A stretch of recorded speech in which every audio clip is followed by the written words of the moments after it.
दिल्ली से आई और राजस्थान की मूल निवासी हमारी मीणा समाज की जो पूरे देश में भ्रमण कर रही है और उसके भ्रमण करने में हमारे उसके पतिदेव भी बहुत साथ देते हैं। वो भी मौका मिलता है वो भी साथ में रहते हैं। अभी 3 दिवसीय कार्यक्रम में आए थे आदिवासी एकता परिषद में और पता चला कि इधर गौड़ समाज का कार्यक्रम है ऐसे करके, तो यहाँ भी अपना समय दिए इसके लिए बहुत बहुत उनको धन्यवाद देते हैं। और मैं ऐसे वक्ता को बुलाऊंगा क्योंकि हमारा महिलाओं का कार्यक्रम कल था, लेकिन वो साहित्यिक क्षेत्र में भी रुचि रखती है और समाज को भी अच्छा दिशा निर्देश देती है, तो उनका अनुभव आप जरूर लीजिएगा। अब मैं आमंत्रित कर दूंगा हमारे राजस्थान। एक चीज और बताऊंगा चाहूंगा कि मीणा समाज में अगर 781 प्रकार के जो ट्राइबल है उसमें सबसे एजुकेटेड है तो आपका मीणा समाज है, लेकिन इनके पास थोड़ी संस्कृति से इन लोग दूर भटक गए हैं। और जो हमारे गोड़ियन समुदाय है, गोंड लोग हैं, वही लोग संस्कृति को बचा कर रखे हैं। और इसने अपनी लड़की के जब शादी किया तो गोंड लोग को बुलाया था शादी करने के लिए। गोंडी परंपरा के अनुसार मतलब शादी करवाए हैं मीणा समाज में। ये सबसे बड़ी समाज और अपना करवाए और 2-4 और करवा डाले समाज का कि यही परंपरा रहना चाहिए। और उसके साथ हमारे भील समुदाय के लोग भी गए थे, तो यही बोले यही हमारा वास्तविक संस्कृति है, इसी के अनुसार हमको पूजा पद्धति इसी सिस्टम से हमको फॉलो करना है। तो गोंड लोग बचा कर रखे हैं, इसलिए हम गोंड लोग को नमन करते हैं। लेकिन उनसे भी हम सीखेंगे मीणा समाज में कैसे वो पढ़ाई में एजुकेटेड कैसे हैं, वो थोड़ा सा बताएंगे। मैं आमंत्रित करना चाह रहा था, जैसे पटेल जी को मैं बुलाया हूँ गुजरात से कि उद्योग व्यापार के संबंध में हम तो बताएंगे, वैसे मीणा समाज को भी आमंत्रित करने वाला था कि आप आइए थोड़ा हमारे समाज को गाइड करिए कि कैसे एजुकेशन में हम आगे बढ़े। तो मैं आमंत्रित करना चाहूँगा तिरुमाय हीरा मीणा जी को।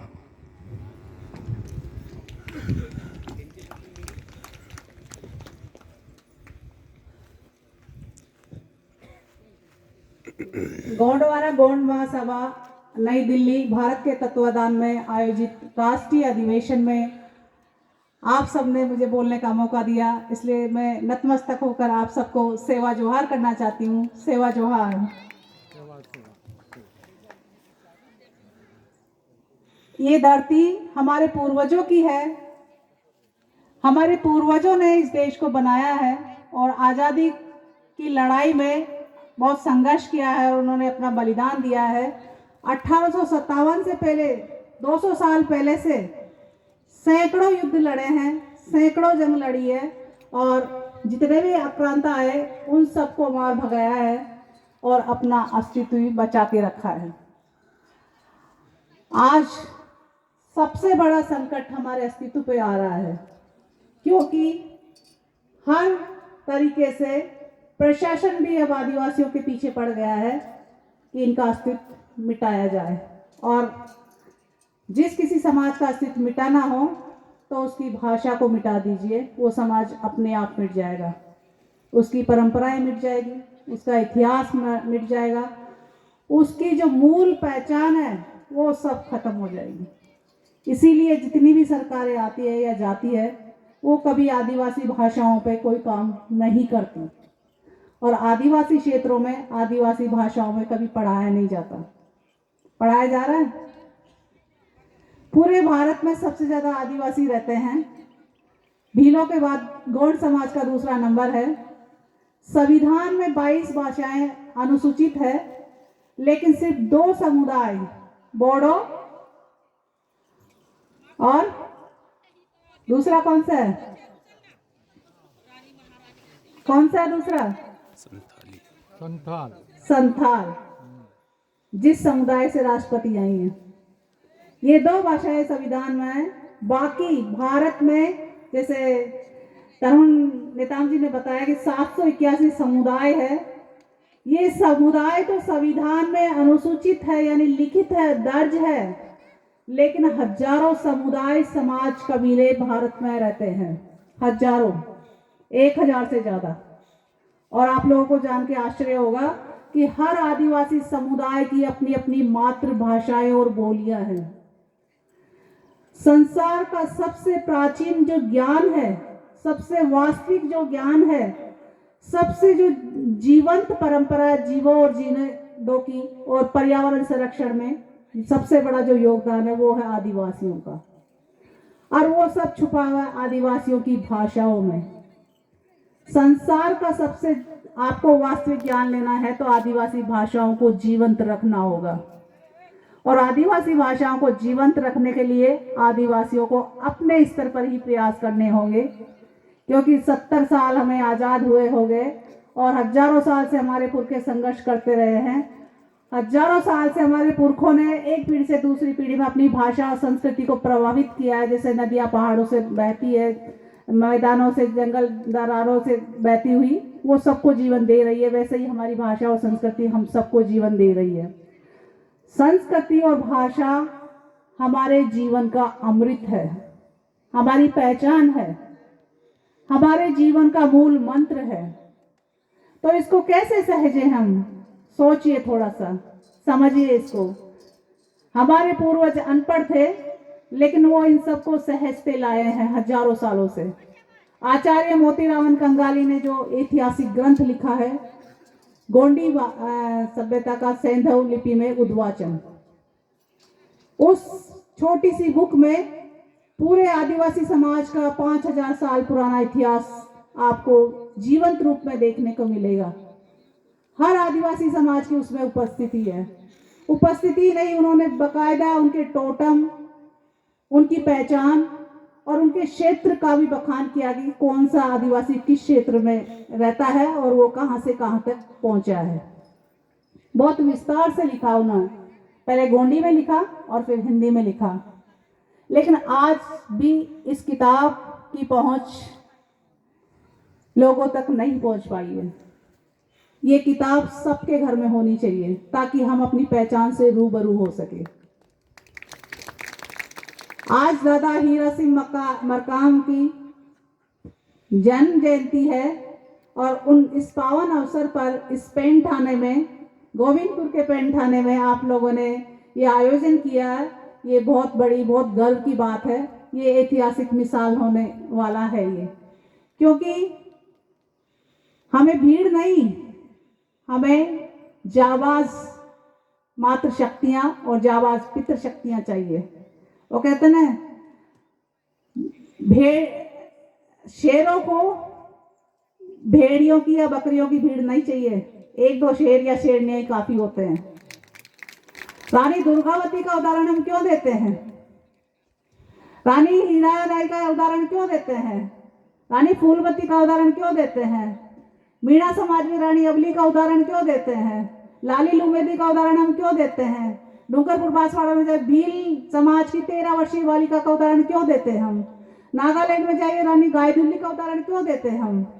ये हमारी मातृ शक्तियां रही है जो जीवंत रूप में अपने परिवार, समाज, समुदाय, संस्कृति और स्वाभिमान के लिए जंग लड़ी है, विदेशी आक्रांताओं से भी और देसी आक्रमणकारियों से भी।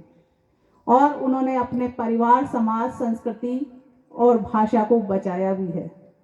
तो हमें अपनी भाषा को बचाने के लिए सबसे प्रमुख उदाहरण मैं बताना चाहूंगी, जो मैंने अपनी बेटी की शादी से शुरुआत की।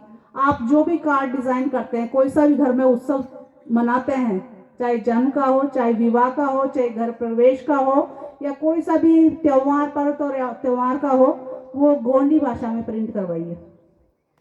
वाह वाह,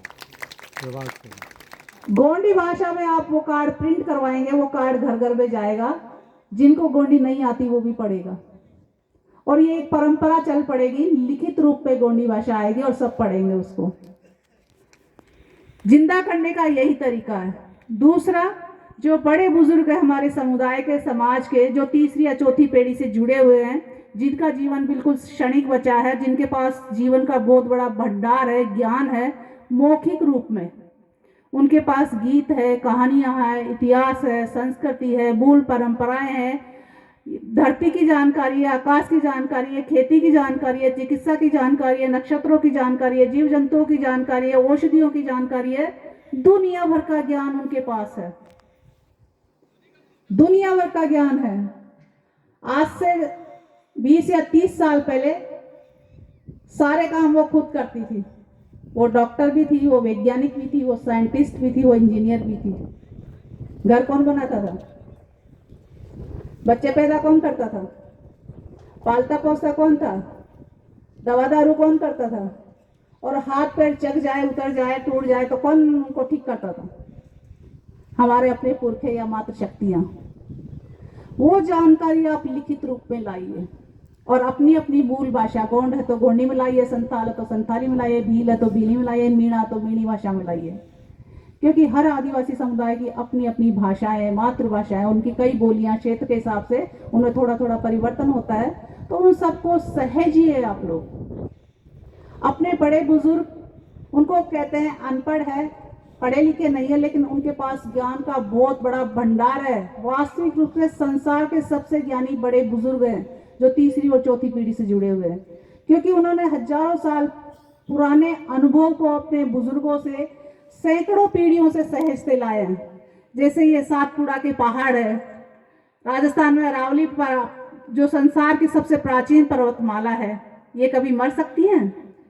इनसे जो निकालने वाले नदियां हैं, झरने, तालाब है, जंगल है, पहाड़ है, जीव जंतु, ये कभी मर सकते हैं? वैसे ही हमारी भाषा और संस्कृति है। हमें इनको सहेजना होगा, इन मूल बीजों को सहेजना होगा। और पर्यावरण संरक्षण में आदिवासियों का बेजोड़ मिसाल है पूरे वर्ल्ड में कि जल, जंगल, जमीन और पूरी मानवता को बचाने के लिए आदिवासियों का सबसे बड़ा योगदान था, है और रहेगा। और ये उदाहरण मैं नहीं बता रही, ये कोरोना ने सिद्ध कर दिया है, पूरे वर्ल्ड को सबक सिखाया है। कितने भी आप आधुनिक बन जाओ, कितने भी आप वैज्ञानिक बन जाओ, कितने भी आप डॉक्टर बन जाओ, लेकिन कोरोना ने आपको ऐसी पछाड़ दिलाई है, ऐसी भयावह पटकनी दी है कि आप कीड़े मकोड़े की तरह तड़प तड़प के मरे हो। जो जितना आधुनिक था, जो जितना बड़ा बुद्धिजीवी था, जो जितना आर्थिक रूप से सक्षम था, महानगरों में बसा हुआ था, वो मौत से बचने के लिए गिरते पड़ते वो गांवों की तरफ आया है, प्रकृति की तरफ आया है। शहरों वाले ज्यादा मौत के शिकार हुए हैं इस कोरोना से। क्यों? क्योंकि सबसे बड़ा उनका खान पान सही नहीं है, दूसरा उनका इम्यूनिटी सिस्टम बहुत कमजोर है, तीसरा उनके जीन्स अलग हैं। जो इस धरती का मूल वासी है उसके जीन्स बहुत मजबूत है, चाहे उसको कम खाने को मिले, कम सुविधाएं मिले, लेकिन वो शारीरिक और मानसिक रूप से बहुत मजबूत है। आदिवासियों का सबसे कम असर कोरोना का पड़ा। क्यों? क्योंकि वो ज्यादा से ज्यादा काम करते हैं, कम से कम खाते हैं और वो खुले वातावरण में रहते हैं, पेड़ पौधों के सामीप्य पे रहते हैं। अपना जो प्राकृतिक भोजन है, पुरखों की जो परंपरा से जो मिला है हमें प्राकृतिक भोजन, वो प्राकृतिक भोजन का वो उपयोग करते हैं। तो इस प्राकृतिक भोजन को बरकरार रखना चाहिए, अपनी संस्कृति को बरकरार रखना चाहिए और अपनी भाषा को भी हमें अपने साथ लेकर चलना चाहिए। चाहे हम कितने ही पढ़ लिख जाएं, किसी भी पद पे पहुंच जाएं, लेकिन हमारी भाषा ही हमारी मूल पहचान है। भाषा हमारी जड़ें हैं। हम एक पेड़ की तरह हैं, लेकिन हमारी जड़ें, हमारी भाषा है, वो ही हमारी संस्कृति है, वो ही हमारा इतिहास है। हम बताएंगे कि गोंडवाना गोंडों का था, तो कौन सी भाषा में बताएंगे, कौन सी भाषा में ढूंढेंगे हम? गोंडी पाटाओं में ढूंढेंगे ना, जो हमारे बड़े बुजुर्ग गाते हैं, बोलते हैं। गोंडी कथाओं में सुनेंगे, गोंडी इतिहास में सुनेंगे जो बड़े बुजुर्गों ने लिखा है, दर्ज किया है। हम हिंदी और अंग्रेजी में कुछ नहीं पता कर सकते, और संस्कृत तो हमें मूर्ख बनाने के लिए बनाई गई है। हमारे पूर्वजों ने प्रकृति और अपने पुरखों को सर्वोपरि माना था, इसीलिए टोटम या गणचिन्ह की व्यवस्था दी थी सभी आदिवासियों में। संसार के सभी आदिवासियों के पुरखे इतने ज्ञानी थे, इतने वैज्ञानिक थे, इतने तर्कशील थे कि उन्होंने अपने पैदा करने वालों को अपने देवता माना, अपने पुरखों को और इस प्रकृति को, क्योंकि असली में यही हमारे जन्मदाता है, यही हमारे पालक पोषक है और यही हमें आजीवन संरक्षण देते हैं। आपको खाने पीने के लिए और आपको सांस लेने के लिए प्राणवायु ये पेड़ पौधे दे रहे हैं, पीने के लिए ये जल पेड़ पौधे दे रहे हैं, रहने के लिए आश्रय पेड़ पौधे दे रहे हैं, मकान बनाने के लिए आपको ये सारा संसाधन पेड़ पौधे दे रहे हैं। धरती को एक सुरक्षित स्थल बनाने के लिए, शीतल स्थल बनाने के लिए ये पेड़ पौधे अपनी छांव दे रहे हैं, तो ये काल्पनिक देवी देवता कहां से घुस गए हमारे घरों में? काल्पनिक कहानियों को जो देवी देवता है, चाहे वो हाथी की सूंड लगा हुआ गणेश हो, चाहे वो राम हो या कृष्ण हो या 33 कोटि या 33 करोड़ जो देवता बोलते हैं, ये कोई से भी देवता हो, ये काल्पनिक है। ये मानसिक रूप से गुलाम बनाने के लिए धर्म की अफीम के रूप में पूरे समाज को चटाई जा रही है। और ये अफीम अब सरकार खुलेआम बेच रही है। खुलेआम आपके जो पैंठाने हैं, आपके जो ऐतिहासिक और सांस्कृतिक स्थल है, वहां पर बड़े बड़े आकार में स्थापित किए जा रहे हैं। आपको पता ही नहीं चल रहा, आपका धार्मिक संस्कृतिकरण किया जा रहा है।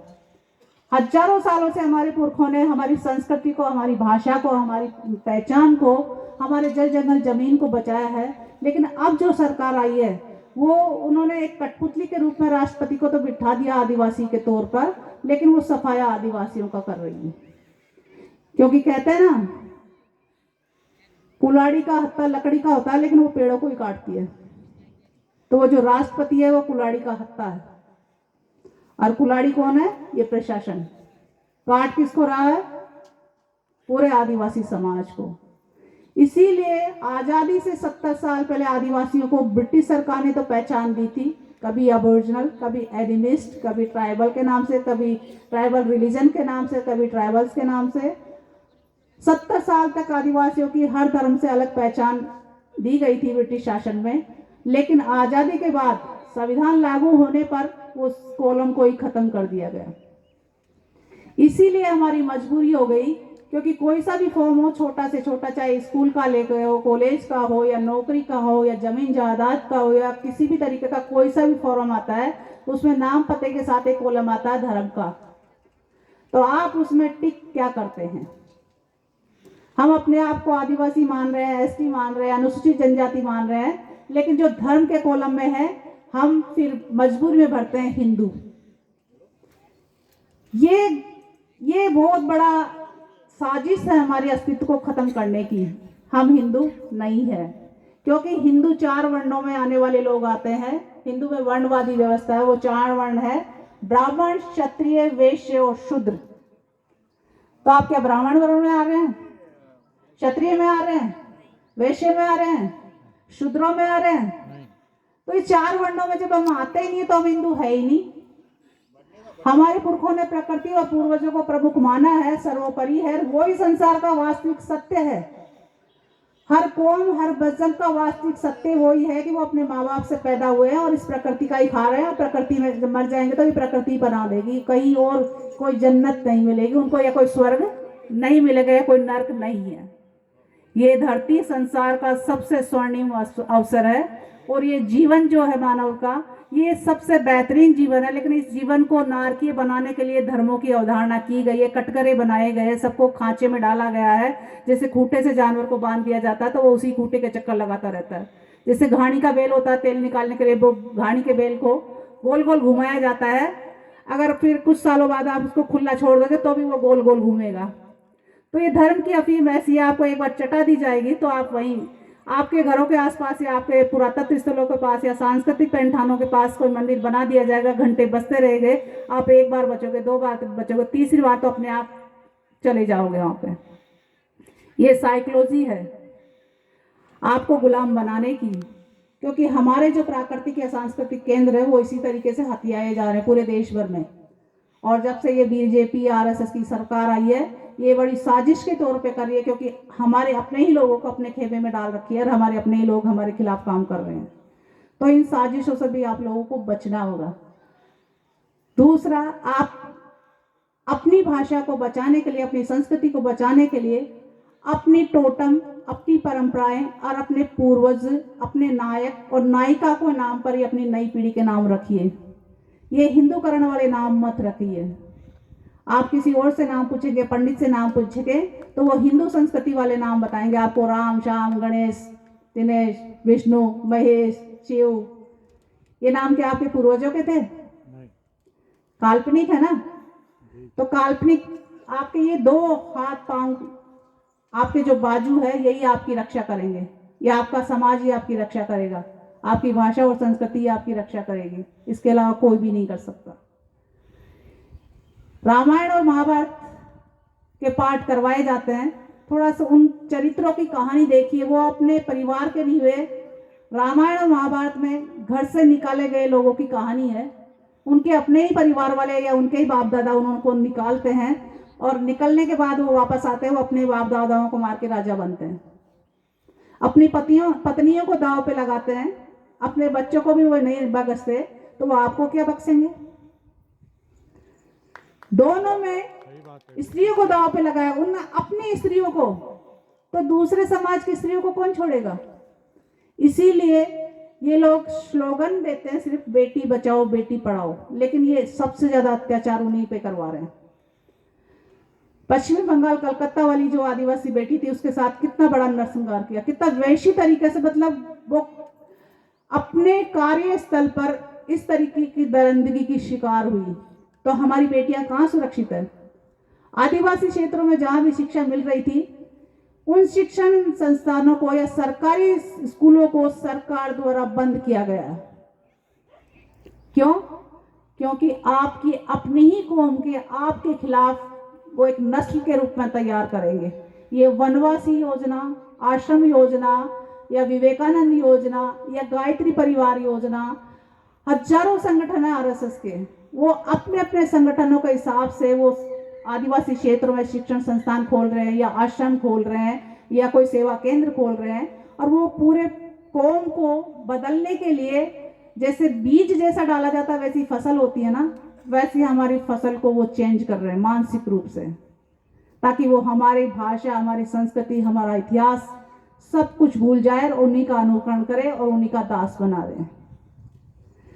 जैसे रामायण में हनुमान को बताया गया, पूरी रामायण में हनुमान से ज्यादा शक्तिशाली कोई था क्या? था?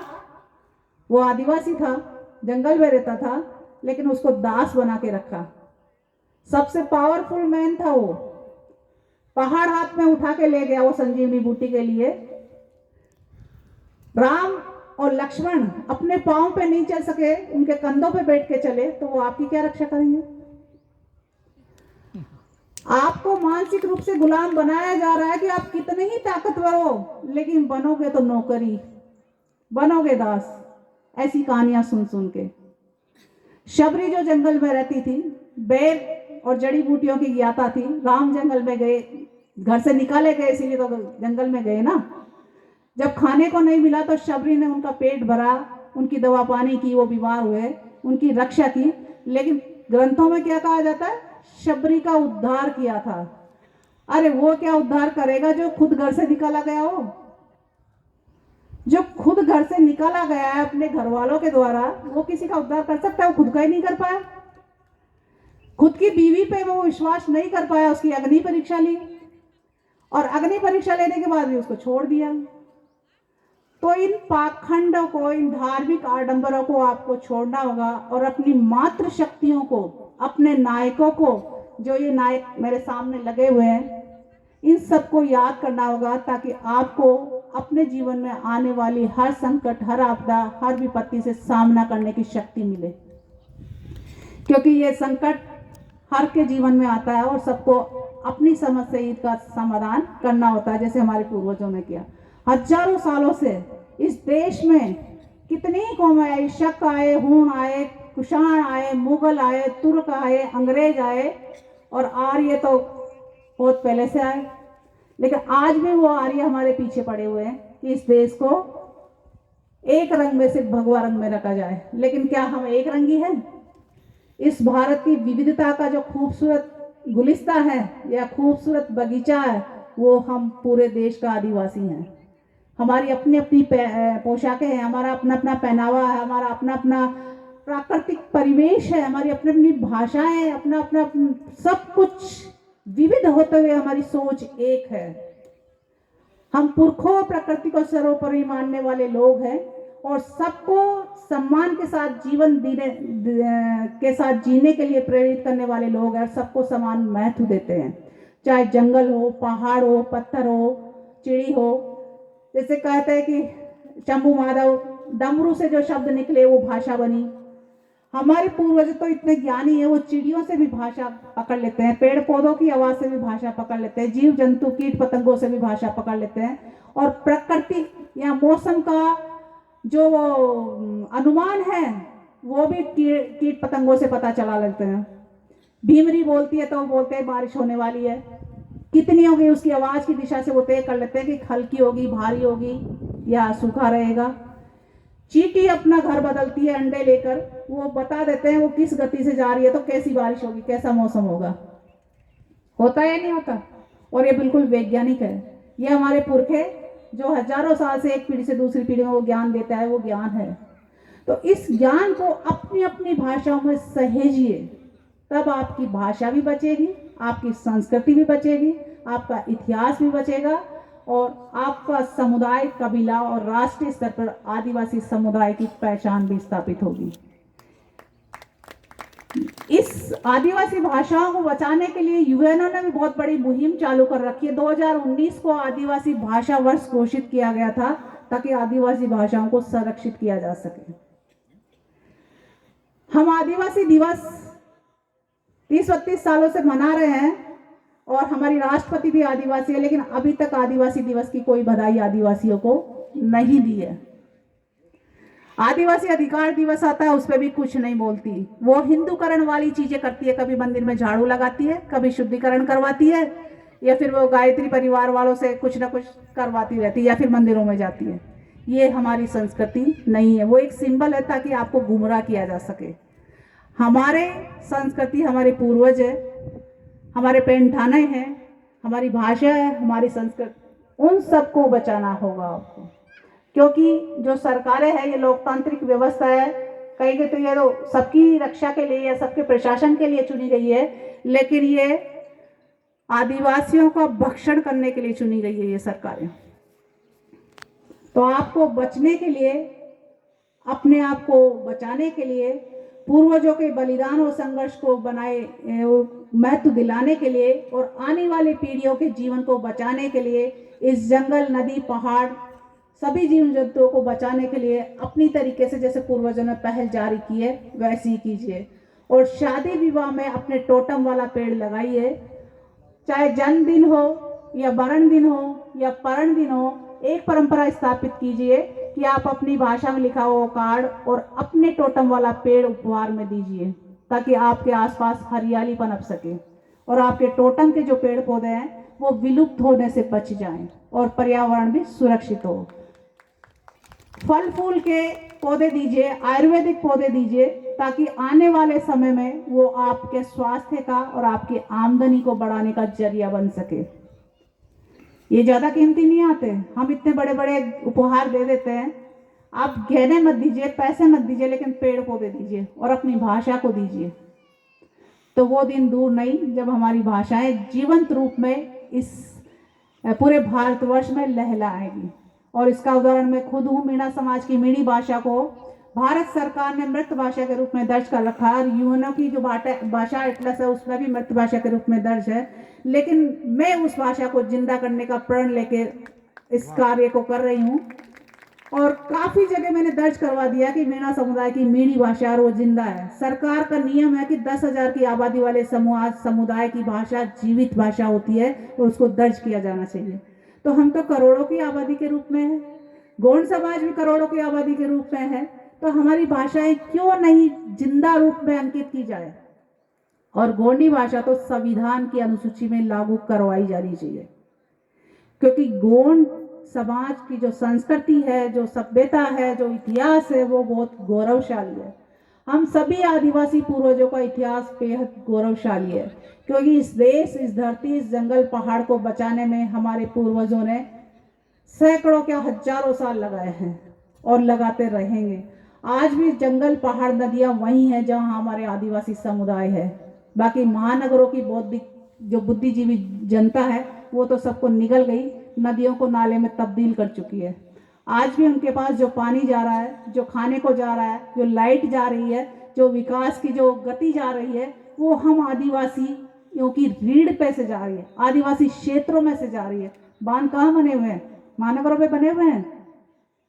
आदिवासी एरियो में बने हुए हैं। ये जंगल पहाड़ कहाँ है? आदिवासी क्षेत्रों में है। तो सारी चीज़ें आपकी वहाँ जा रही है, तो इन चीज़ों का सदुपयोग होना चाहिए और ये आपके विकास के लिए भी भागीदार होनी चाहिए। तो आपकी जो ग्रामीण व्यवस्था है या ग्राम पंचायत है या ग्राम सभा है या पंचायती राज वाली कोई व्यवस्था है या जो भी आपकी रूढ़ी प्रथा है या आपके जो संगठन है, उन संगठनों को मजबूत बनाना होगा ताकि आपकी अपनी स्थानीय जो संपदाएं हैं उनका उपयोग आपके समाज के लिए भी किया जा सके। क्योंकि मालिक तो आप हैं, लेकिन आपको नौकर बनाया जा रहा है, श्रमिक बनाया जा रहा है। आपके जंगल पहाड़ छीने जा रहे हैं, नदियां छीनी जा रही है, जंगल के जंगल मोदी अंडानी अंबानी को बेच रहे हैं और राष्ट्र के नाम जनता को बेवकूफ करने के लिए कह रहे हैं एक पेड़ मां के नाम। हजारों लाखों साल पुराने जंगल बर्बाद करवा रहा है वो, और आपको कह रहा है एक पेड़ मां के नाम। आप एक पेड़ लगाएंगे, वो पेड़ कितने सालों में जंगल बनेगा सोचिए। कितनी पीढ़ियां लग जाती है जंगल बनने में, सैकड़ों हजारों लाखों साल लगते हैं जंगल बनने में, और वो जंगल के जंगल कटवा रहे हैं। ऐसे ही आदिवासी क्षेत्रों को हथियाने के लिए वो नक्सलवाद, उग्रवाद का ठप्पा लगाकर प्रशासन को बेखौफ छोड़ देते हैं और नरसंहार करवाते हैं।